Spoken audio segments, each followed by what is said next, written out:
पढ़ लेते, माना समझ लेते तो हमारा भी सिलेक्शन हो जाता। इसलिए साथियों सबसे मुश्किल काम जो है पहले हमने वहीं से शुरू किया।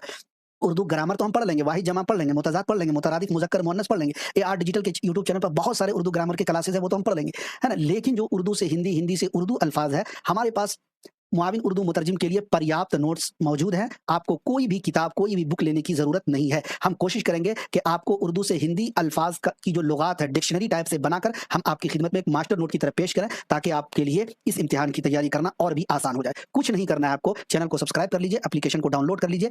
कोई रहनुमाई चाहिए, इस नंबर पे व्हाट्सएप कीजिए, कॉल मत कीजिएगा। 7008472348 इस पर व्हाट्सएप कर दीजिए, आपकी रहनुमाई की जाएगी। व्हाट्सएप ग्रुप में जॉइन हो जाइए, टेलीग्राम चैनल अगर इस्तेमाल करते हैं तो उस पर जॉइन हो जाइए, एप्लीकेशन को भी डाउनलोड कर लीजिए। इन सब का लिंक जो है डिस्क्रिप्शन में मिल जाएगा। मुआविन उर्दू मुतरजिम की उम्दा और मेयारी तैयारी के लिए एआर डिजिटल के साथ जुड़ें और अपनी तैयारियों में 4 चांद लगाएं। इंशाल्लाह जी जान लगा देंगे हम लोग इसको क्वालिफाई करने के लिए, इसको सरकारी नौकरी पाने का जो हमारा सपना है, क्योंकि इसमें ना बीएड चाहिए, ना डीएलएड चाहिए, इंटर लेवल है, बस आपको तैयारी करना है। थोड़ा मेहनत अगर आप करेंगे तो इंशाल्लाह यकीनन आपका सिलेक्शन होगा।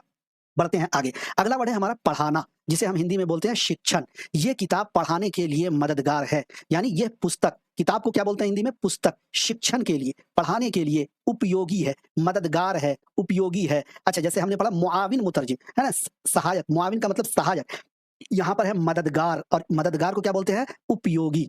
ठीक है? तो हम कहाँ पर कौन सा जुमला इस्तेमाल कर रहे हैं, उस जुमले के हिसाब से सेंटेंस बैठेगा, इस चीज़ का ख़्याल रखना है। एक वर्ड है मुआविन, मददगार। देखिए हमने उस वर्ड को यहाँ पे लाया है ताकि आपको समझाना आसान हो जाए। तो मुआविन का मतलब होता है सहायक। जैसे हमारे जो एग्जाम है इसका है ही सहायक, नाम ही है सहायक उर्दू अनुवादक। ठीक है? तो सहायक का मतलब मुआविन।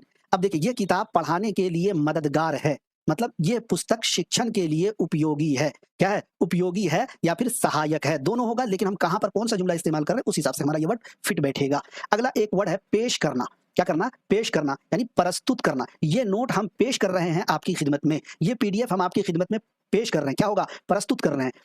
पेश की गई तहरीर उम्दा है। पेश की गई तहरीर, प्रस्तुत की गई, प्रस्तुत लेखन। तहरीर को क्या बोलते हैं? लेखन। उत्कृष्ट है,